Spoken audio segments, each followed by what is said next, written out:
Bien, vamos entonces a estar leyendo Mateo capítulo 21, versos 1 al 11. Le vamos a dar lectura a la palabra del Señor en el nombre de nuestro Señor Jesucristo, bajo la bendición del Padre, del Hijo y del Espíritu Santo. Dice, cuando se acercaron a Jerusalén y vinieron a Betfagé, al monte de los olivos, Jesús envió 2 discípulos, diciéndoles, id a la aldea que está entre vosotros, enfrente de vosotros, y luego hallaréis una asna atada y un pollino con ella, desatadla y traédmelos. Y si alguien os dijere algo, decid, el Señor los necesita, y luego los enviará. Todo esto aconteció para que se cumpliese lo dicho por el profeta cuando dijo, decid a la hija de Sión, he aquí tu rey viene a ti, manso y sentado sobre una asna, sobre un pollino, hijo de animal de carga.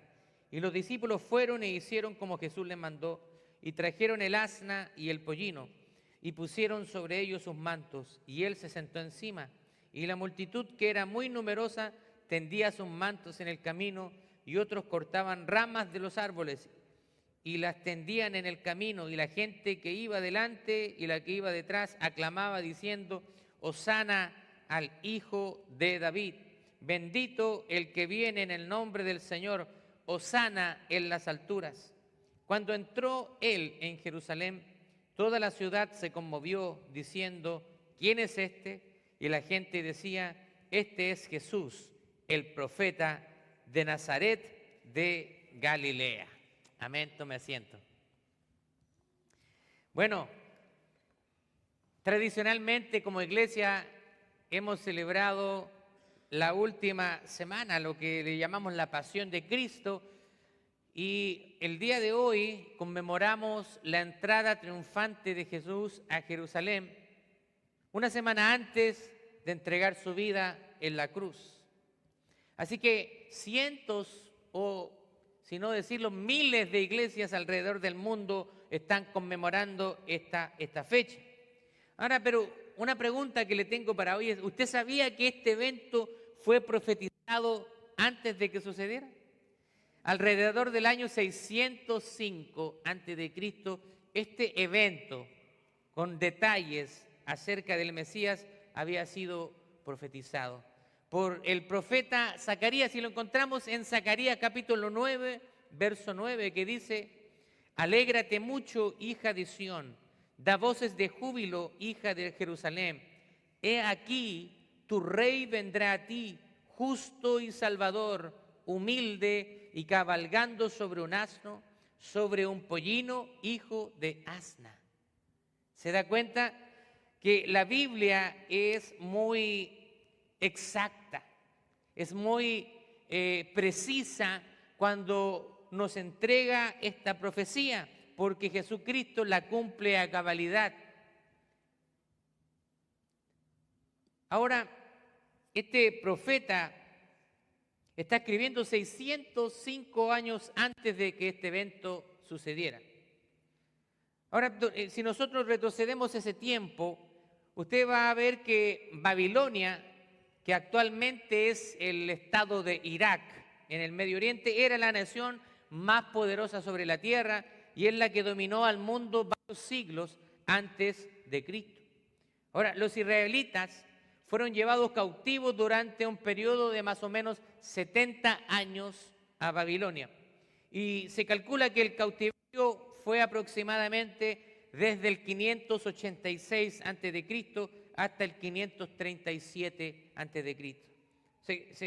Se calcula que fueron 70 años. Ahora las fechas son estimadas, pero ciertamente los israelitas fueron llevados cautivos por el rey de Babilonia, en ese entonces Nabucodonosor. Pero no solamente lo llevaron cautivos, sino también, no bastando con llevarlos cautivos, destruyeron el templo, el primer templo de los judíos, el templo de Salomón.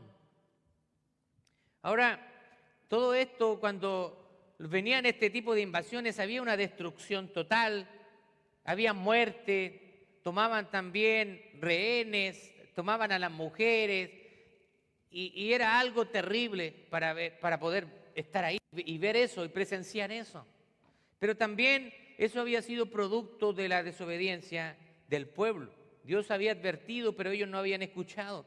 Así que el lugar central de la adoración de Israel ahora estaba completamente destruido.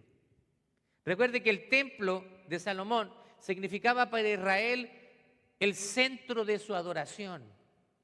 Para ellos, el adorar a Dios, cuando pensaban en adorar a Dios, pensaban en ir al templo, en ir a esa construcción fabulosa, tremenda que había hecho Salomón, monumental. Ahora, muchas veces nosotros también pensamos de la misma manera que los israelitas. Porque cuando pensamos en adorar a Dios, solamente estamos pensando en el lugar físico, que es este hermoso edificio que, por cierto, el Señor nos ha dado. Pero hoy en día el Señor anda buscando adoradores que le adoren en espíritu y en verdad.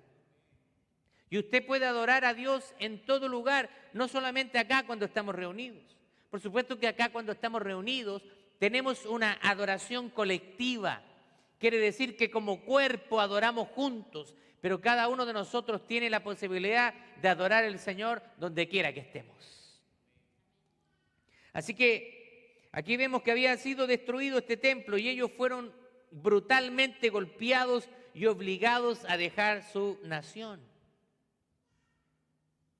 Las personas comenzaron a preguntarse entonces, ¿dónde está Dios? Cuando vienen los problemas, nos preguntamos, ¿dónde está el Señor?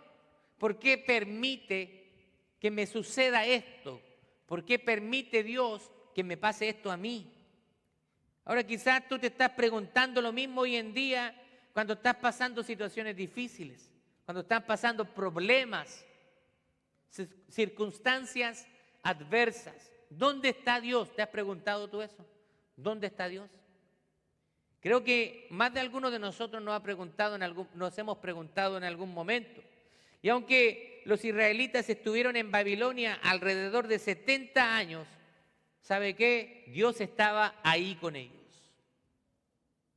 Lamentablemente ellos estaban viviendo la consecuencia de su desobediencia y de su pecado, porque Dios les había advertido. Y el Señor también hace lo mismo con nosotros, nos advierte. Antes de las consecuencias viene una advertencia. Antes de que tú cometas un pecado, el Espíritu Santo te da a ti entendimiento y detente. Esto no está bien, pero tú decides hacerlo o no hacerlo. Y muchas veces tú cedes al pecado no escuchando la voz del Señor. Así que en el año 539 a.C., después se levanta otro rey y el rey era un rey llamado Ciro, rey del imperio medio persa, y quien permite a los judíos volver a construir las murallas de la ciudad y el templo. Usted puede leer estas historias en el libro de Esdras y Nehemías. Así que él permite este retorno de ir a reconstruir las murallas de la ciudad y también el templo. Esto también fue el cumplimiento de otra profecía que se encuentra en Isaías capítulo 45, donde Dios llama a Ciro por su nombre cientos años antes de que incluso Ciro naciese. ¿Se da cuenta de la espectacularidad de la Biblia, lo asombroso? Dios está hablando de este gobernante que él levantaría como su siervo cientos de años antes de que Ciro existiese. Mire lo que dice Isaías capítulo 45, versos 1 al 7. Vamos a leer hasta el versículo 4. Así dice Jehová a su ungido, a Ciro, al cual tomé yo por su mano derecha para sujetar las naciones delante de él y desatar lomos de reyes para abrir delante de él puertas y las puertas no se cerrarán. Yo iré delante de ti y enderezaré los lugares torcidos, quebrantaré puertas de bronces y cerrojos de hierro haré pedazos, y te daré los tesoros escondidos y los secretos muy guardados, para que sepas que yo soy Jehová, el Dios de Israel, que te pongo nombre por amor de mi siervo Jacob. Y de Israel mi escogido, te llamé por tu nombre, te puse sobrenombre, aunque no me conociste. ¿Se da cuenta de la precisión de la profecía bíblica? Dios está mencionando el nombre del gobernante que Él iba a usar para liberar a su pueblo. Eso es realmente algo asombroso. Ahora, a pesar de que ellos estaban cautivos en otra nación, imagínense cautivos en otra nación, fue lejos de sus hogares, siendo enfrentados a otro idioma también. Los niños que estaban siendo criados en Babilonia durante 70 años yo creo que hablaban más la lengua babilónica que hebreo.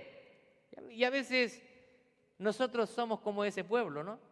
Los que por lo menos hemos emigrado a los Estados Unidos, los que tenemos nuestra lengua, el español como la lengua materna, la lengua de nacimiento, pero nuestros hijos que se crían acá, ellos ya comienzan a adoptar la cultura, el lenguaje, y eso algo así sucede ahí. Pero Dios estaba ahí con ellos. Ahora, ¿por qué le estoy contando esto? ¿Por qué estoy contando todo esto que es algo triste, la destrucción de Jerusalén, la destrucción del templo, un país totalmente devastado por la destrucción? ¿Sabe por qué le estoy contando esto? Porque cada vez que hay desesperanza, Dios nos trae esperanza. Cada vez que hay oscuridad, Dios envía luz. Cada vez que tenemos dudas, Dios nos recuerda sus promesas para ser recibidas. Cada vez que estamos tristes, Dios nos ofrece su gozo. Y cada vez que hay confusión, Dios nos recuerda que tenemos su palabra donde vamos a encontrar respuestas. Podemos clamar al Señor en todo tiempo. ¿Sabe? Aquí hay algo interesante en el nombre del profeta Zacarías, que escribe esta llegada de este rey glorioso. ¿Sabe lo que significa Zacarías? Significa a quien Dios recuerda. Así que Dios está hablando incluso a través del nombre de este profeta, entregando un mensaje, y eso nos dice que Dios no se ha olvidado de nosotros. Así que cuando te sientas solo, te sientas sin esperanza, recuerda que Dios está preocupado de nosotros y Dios no se ha olvidado de ti, no se ha olvidado de tu problema, de tu dificultad. Dios está preocupado y Él quiere traerte una respuesta. La profecía de Zacarías fue escrita 600 años antes de que Jesús entrara en un asno a Jerusalén. Ahora, este pasaje, hay algunas cosas importantes que quiero compartir contigo. Lo primero es que Dios cumple sus promesas. Dios cumple sus promesas. ¿Alguien te ha prometido alguna vez y no ha cumplido? Yo creo que a todos nos ha pasado, ¿no? Mira, no, sin falta. Sin falta, a fin de mes te pago los chavos que te debo. Sin falta. Llega a fin de mes, primero, segundo, tercero, usted lo llama, usted ha pasado un buzón de voz. La gente a veces promete, a veces nosotros mismos quizás prometimos livianamente y no cumplimos. ¿Sabe que a mí me pasaba mucho antes que se me olvidaban ciertos compromisos? A veces yo me tomaba un compromiso con alguien y después se me olvidaba y me comprometía con alguien más, así que a alguien tenía que quedarle mal. Así que empecé a usar la tecnología, empecé a usar el calendario y también empecé a escuchar más a mi esposa. Y ella me ayuda también en el calendario. Así que muchas veces nosotros olvidamos, pero Dios nunca olvida. Así que Dios cumple sus promesas y este acontecimiento no es una casualidad, sino es la realización precisa de las profecías del Antiguo Testamento siendo cumplidas en la persona de Jesús. Aquí en Zacarías capítulo 9, verso 9, está siendo profetizado que el Mesías, un rey, vendría sobre un asno. Y acá Mateo, en capítulo 21 que leímos al principio, nos está mostrando el cumplimiento fiel de esta profecía. Ahora, esto nos recuerda que Jesús es el cumplimiento perfecto de las promesas de Dios.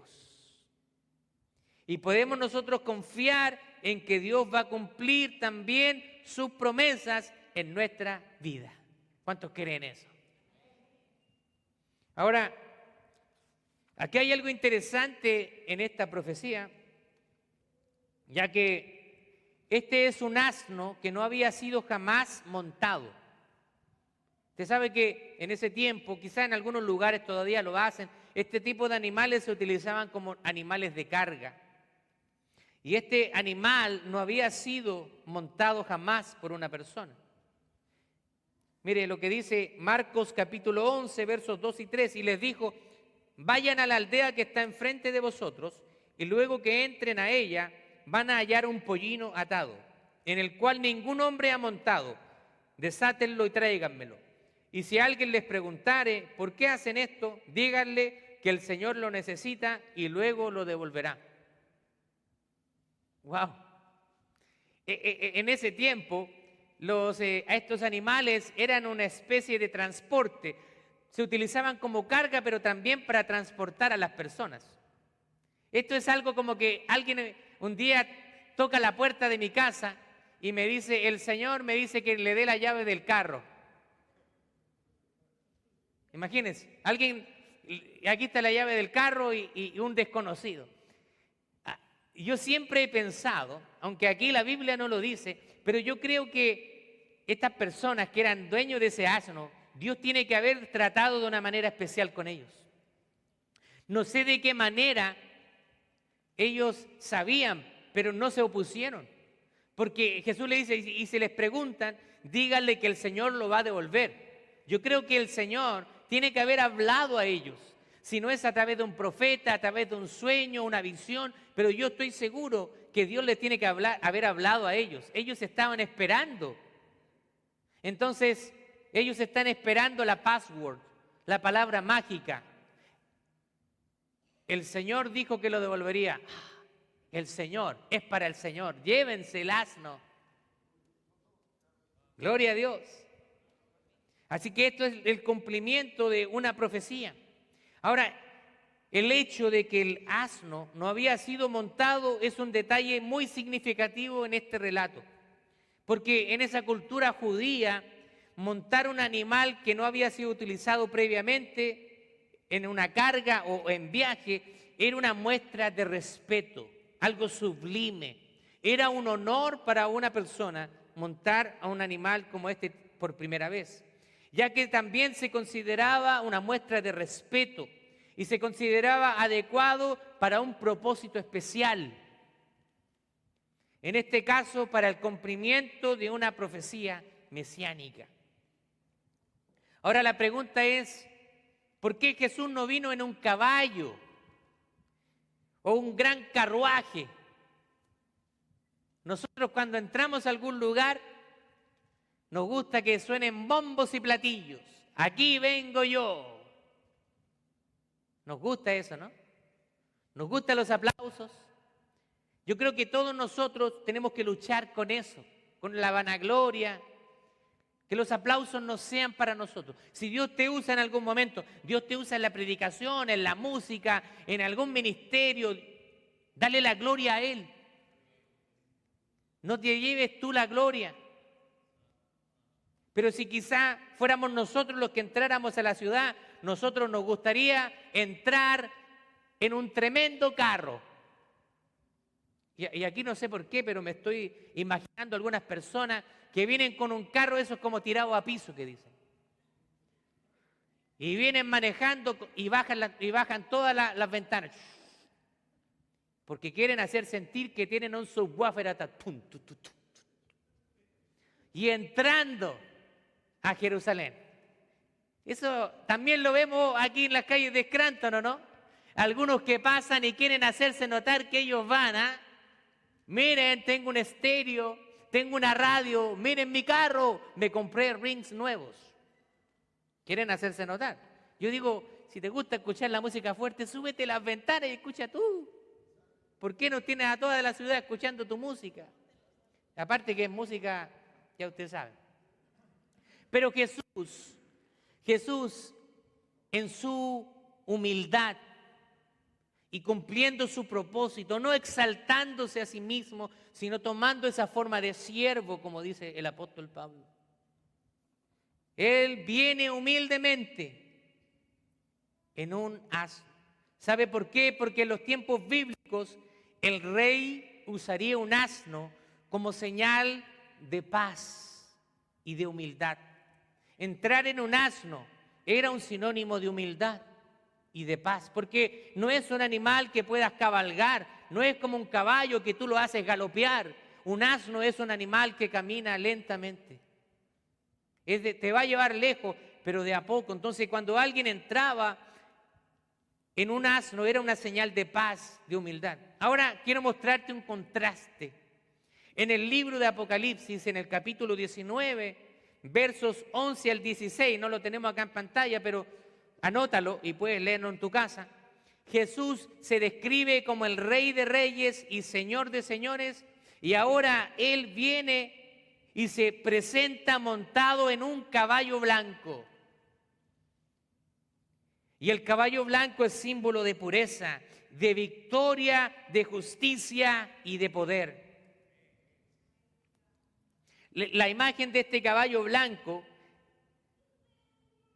y su jinete se interpreta comúnmente como la segunda venida de Cristo en su regreso glorioso, pero ya no vendrá de esa manera que vino antes, golpeado por los hombres, maltratado por los hombres. Ahora Él viene como el juez justo a juzgar al mundo y a establecer su reino sobre toda la tierra y sobre toda la creación. Gloria a Dios.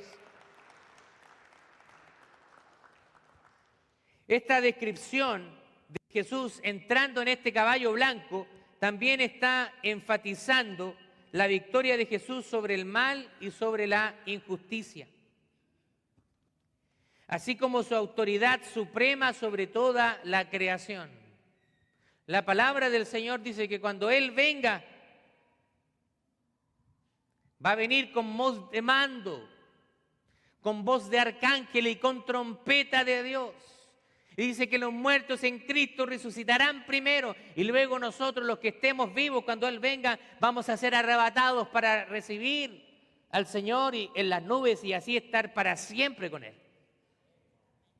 Y todos aquellos que rechacen al Hijo de Dios, un día van a estar doblando rodillas, quiera o no, porque la palabra del Señor dice que ante Él se doblará toda rodilla de los que están en los cielos y la tierra y debajo de la tierra, y toda lengua confesará que Jesucristo es el Señor, para gloria de Dios Padre.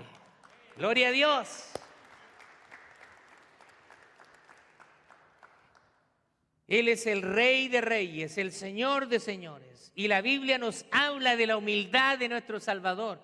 Mire lo que dice Pablo en la carta a los Filipenses, capítulo 2. Dice, haya pues en ustedes el mismo sentir que hubo en Cristo Jesús, el cual, siendo en forma de Dios, no estimó el ser igual a Dios como cosa que aferrarse, sino que se despojó de sí mismo, tomando forma de siervo, hecho semejante a los hombres, y estando en condición de hombre, se humilló a sí mismo, haciéndose obediente hasta la muerte y muerte de cruz. Eso es lo que el Señor quiere de nosotros. El Señor no quiere que nosotros seamos personas arrogantes, personas creídas. Él quiere que le imitemos, que seamos gente humilde. Humildes de corazón, mansos, enseñables, que muestren amor hacia otras personas. La entrada triunfal de Jesús también coincide con la celebración de la Pascua judía, que era una festividad importante en el calendario y conmemoraba la liberación del pueblo de la esclavitud de Egipto. ¿Se acuerda que hemos visto esto ya en el libro de Éxodo? Durante la época de Jesús, Jerusalén entonces estaba llena de peregrinos. Habían judíos de la diáspora, eso significa judíos que vivían lejos de Jerusalén, pero que mantenían su fe, mantenían su religión. Gracias. Y entonces ellos en estas fechas viajaban de todos los lugares de la tierra, porque recuerde que en la mente judía el lugar de adoración era el templo. Así que viajaban en esta época para conmemorar la Pascua, que era una fiesta que el Señor le dice, y van a hacer esto, van a conmemorar cómo yo los saqué de Egipto con mano fuerte, mano poderosa. Así que había mucha gente de todos los lugares, así que Jerusalén estaba lleno. El historiador judío Josefo, Flavio Josefo, relata que el día de Pascua se sacrificaban alrededor de 256,000 corderos en el templo. ¿Imagina ese número? 256,000 corderos. Wow, es difícil de imaginar todos esos sacrificios que se hacían en el templo. Y también los eruditos calculan que probablemente en la ciudad de Jerusalén, en esa época, en esa celebración, se encontraban alrededor de 2,5 millones de personas para esa celebración. Así que estaba todo lleno, todo lleno. Esto, imagínense cuando hay la celebración del Año Nuevo en Times Square y está todo lleno que usted no puede ni pasar. Eso multiplíquelo por varios miles de personas. Todo lleno, buscando un lugar. Lo segundo importante que quiero mostrarte de este pasaje es que cuando Jesús llega, Él demanda una respuesta. La multitud recibe a Jesús con entusiasmo, extendiendo, dice que extienden sus mantos, sacan ramas y las ponen porque era una celebración, era la entrada de una persona importante. Pero la respuesta de estas personas fue una respuesta temporal y también fue una respuesta superficial. Jesús estaba entrando como el Cordero de Dios que quita el pecado del mundo, como el sacrificio perfecto, hacía su entrada en preparación para su muerte. Así que aquí hay una multitud que está gritando, ¡Hosana! ¡Hosana al Rey que viene! ¿Sabe lo que significa Hosana? Hosana es una palabra que significa sálvanos, por favor, o sálvanos ahora. Así que a través de esa proclamación, el pueblo está clamando por salvación. Y ellos quizás no se dan cuenta de lo que está sucediendo, pero justamente Jesús venía para salvarlos. Pero ellos en su mente pensaban en una liberación física a raíz de que ellos estaban siendo oprimidos por el Imperio Romano.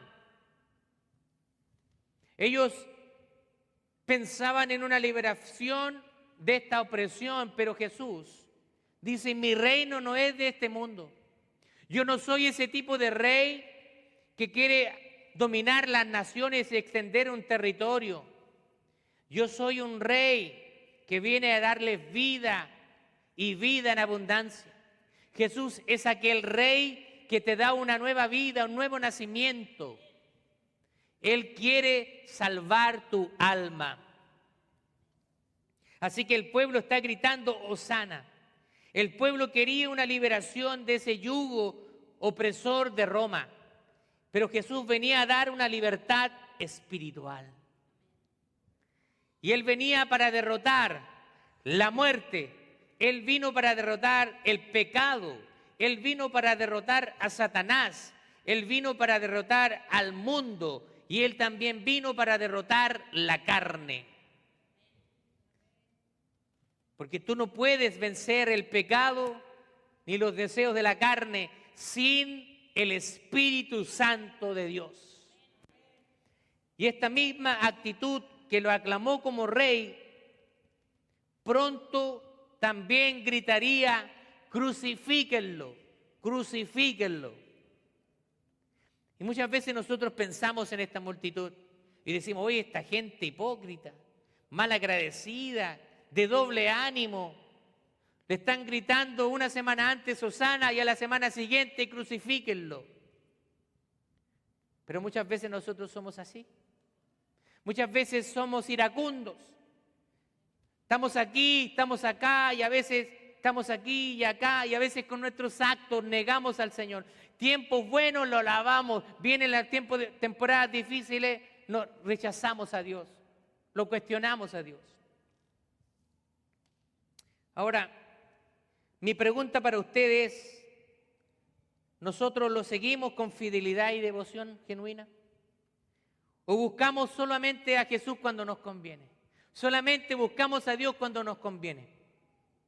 Cuando todo anda bien. No nos acordamos de Él. Pero cuando vienen los problemas, todos se acuerdan de Dios. En el lecho de muerte, todos son creyentes. En vida no quisieron saber nada de Dios. Lamentablemente, esto es naturaleza humana. Naturaleza humana. Pero aún así, aún sabiendo Dios que somos así, aún así Él nos ama y nos quiere dar la oportunidad de que nos acerquemos a Él. Recordemos que seguir a Jesús implica un compromiso y una entrega completa a Él, una entrega total. Él no quiere solamente un área de mi vida, Él lo quiere todo. Él quiere ser el rey de tu vida completamente. Él quiere gobernar en tu matrimonio. Él quiere gobernar en tu vida. Él quiere gobernar en tu tiempo. ¿Qué haces con tu tiempo? Él quiere gobernar en tus relaciones con tu esposa.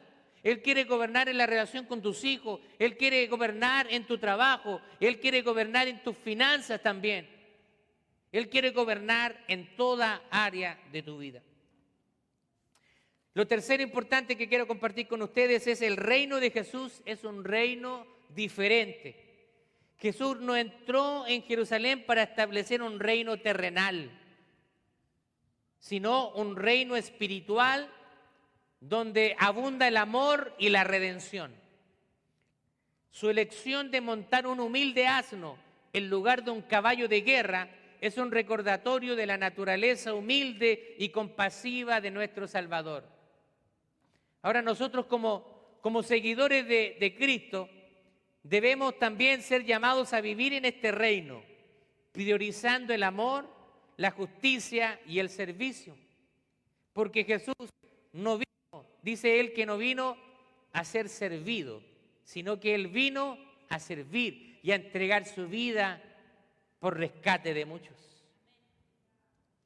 Así que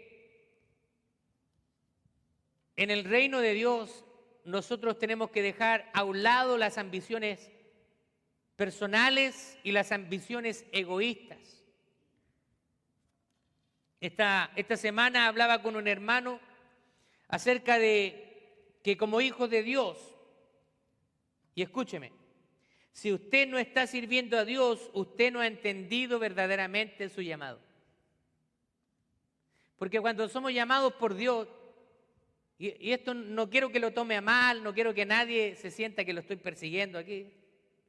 Es más, me voy a tapar los ojos para que no vea a nadie. El Señor nos ha llamado para servir. El propósito de que usted esté aquí no es estar sentado en esa silla cada semana y escuchar a este predicador. Eso no es el reino de Dios. El reino de Dios es más que eso. El reino de Dios es una entrega diaria de negarme a mí mismo y decirle, Señor, ¿qué quieres que yo haga? ¿Qué quieres que yo haga? Venir acá y ver la necesidad. Señor, ¿qué necesidad hay en la iglesia? ¿De qué manera puedo servir? ¿De qué manera puedo ser útil? Siempre hay un lugar donde tú puedes servir al Señor. ¿Sabe qué? Yo doy gracias al Señor por aquellos hermanos que Dios está levantando. Hace tiempo atrás nosotros orábamos, decíamos necesitamos a un líder de jóvenes, a alguien que pueda preocuparse de ellos, que pueda atenderlos durante nuestro servicio. Y oramos por meses. Aquí los hermanos del grupo de oración pues dan fe de esto, ¿cierto? Hemos orado por mucho tiempo. Y yo decía, Señor, no sé qué vas a hacer tú. ¿Vas a traer a alguien? ¿Vas a levantar a alguien aquí? No lo sé. Y un día llega la hermana Adiris y me dice, ¿sabe qué, pastor? Después de que prediqué un sermón, ya ni me acuerdo cuál era, me dice, pastor, ¿sabes qué? Creo que el Señor habló fuertemente a mi vida el día de hoy y yo quiero empezar a servir, quiero empezar a ser útil. Me dijo, yo quiero trabajar con los jóvenes. ¡Wow! ¡Gloria a Dios! ¿Sabe qué? Yo no me habría imaginado que Dios se iba a levantar a nuestra hermana, pero Dios lo hizo.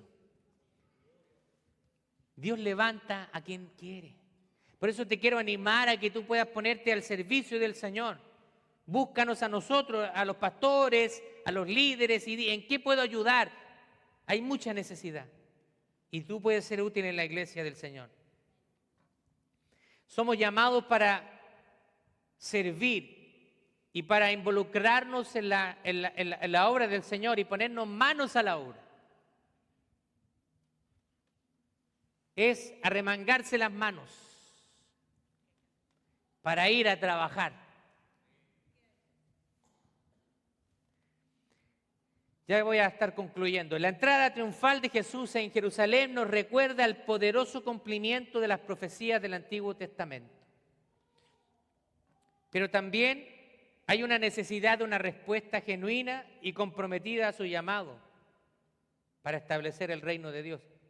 Así como Jesús está entrando, y la multitud responde con adoración. Ahora la pregunta es, ¿cómo estás respondiendo tú a la entrada del Señor? El Señor quiere entrar a tu vida, así como entró en Jerusalén. Dios ahora quiere entrar en tu vida. ¿Qué vas a hacer? ¿Vas a recibirlo con alabanza? ¿Vas a recibirlo con adoración? ¿O vas a decirle, no estoy preparado? Hermano, hermana, visita, dama, caballero, joven, he escuchado eso tantas veces que ya es como un cuento añejo. Nadie está preparado para recibir a Cristo, porque nunca vamos a ser perfectos como Él hasta que estemos en su presencia. Así que el Señor está pidiendo tu disposición. Usted puede ser sincero con el Señor y decirle, mira, ¿sabes qué, Señor? Tengo un desastre, soy un desastre en mi vida, toda mi vida es un desastre. Soy un bueno para nada. Y el Señor le dice, quiero que lo reconozcas porque yo voy a hacer de ti un gran hombre, una gran mujer a través del poder transformador de mi Espíritu Santo. Porque la salvación es por gracia, no por obras para que nadie se gloríe, así que no depende de ti. Solamente quiero tu sí, quiero tu amén. Y yo me encargo de transformarte y de hacerte una nueva criatura. Gloria a Dios.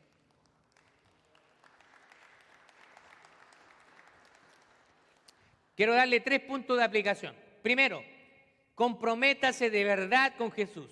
Y digo de verdad, usted tiene que ser una persona determinada. No eso que un día, sí, pastor, cuente conmigo para todo. Hermano, necesitamos aquí limpiar el templo. Oh, pastor, lo siento, no puedo. Me comprometí. No, usted tiene que ser esa persona de determinación, gente de palabra. No esa gente que te dice, pastor, nos vemos el domingo. El domingo sí voy a la iglesia, pastor. Y el domingo yo lo ando buscando por aquí. Y no apareció, no aparece. Así que tenemos que ser comprometidos. Así como la multitud lo aclamó en un momento y luego lo rechazó, a menudo también nosotros podemos ser gente de doble ánimo, como ellos.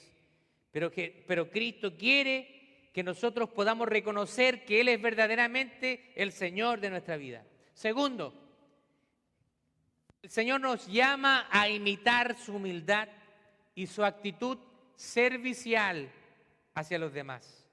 Recuerde que Él vino a servir. Jesús eligió montar un asno en lugar de un caballo de guerra, demostrando su humildad y que su llamado a un reino de servicio y de amor. Ahora, sigamos el ejemplo de practicar la humildad en nuestras relaciones y buscando oportunidades para servir a otros. Servir a otros es algo que te trae satisfacción. Esta semana he tenido la oportunidad de conocer al padre de nuestro pastor Billy. Él se llama Bill. Y él escribió un libro y me regaló una copia. Y en ese libro habla del servicio. Él ya tiene sobre los 60. How old is Bill? Tiene 65 años. Y él me dijo, ¿sabes qué? En algún momento me di cuenta que la vida se trata de servir a otros.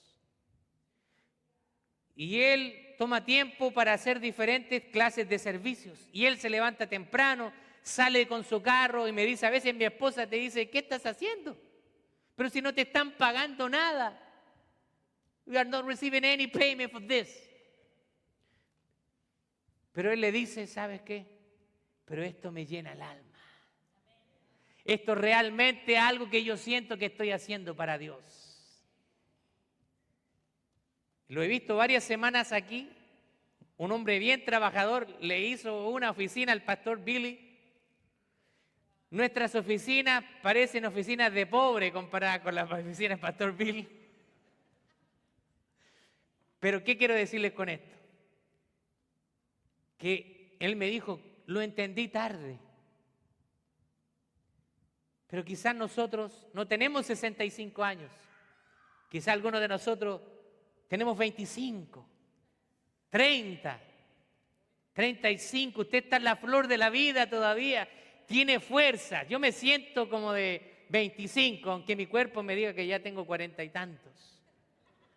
Pero mi espíritu está joven todavía para servir al Señor hasta que Él me tenga acá.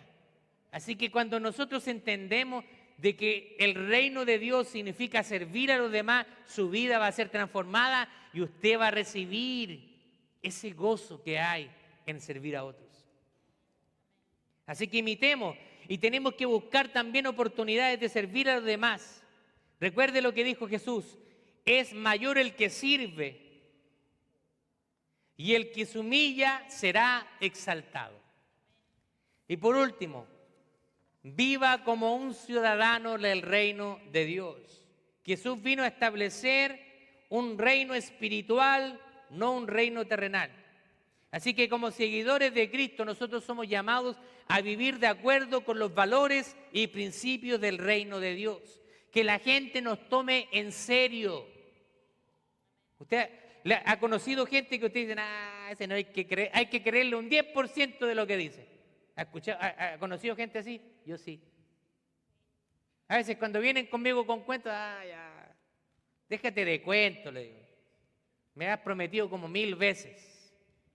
No, nosotros tenemos que ser gente de compromiso, que la gente nos tome en serio, que vea una vida comprometida y que su vida refleje que su ciudadanía es la ciudadanía del reino de Dios.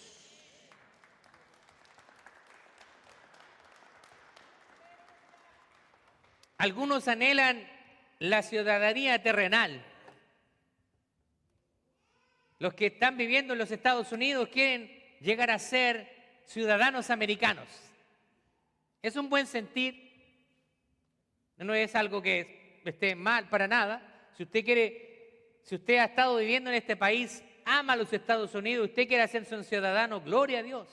Yo creo que los que estamos viviendo acá tenemos que amar a este país, porque recuerde la oración. Recuerde lo que dice la palabra, si el lugar donde ustedes están prospera, ustedes también prosperarán. Así que nosotros tenemos que orar por el país, por la ciudad donde vivimos. Pero lo mejor y más importante es, más que tener una ciudadanía de un país, vivamos como ciudadanos del reino de Dios, para que las personas que no conocen a Cristo, a través de nosotros, puedan ellos también convertirse como nosotros en ciudadanos del reino del Rey de Reyes y de Señor de Señores.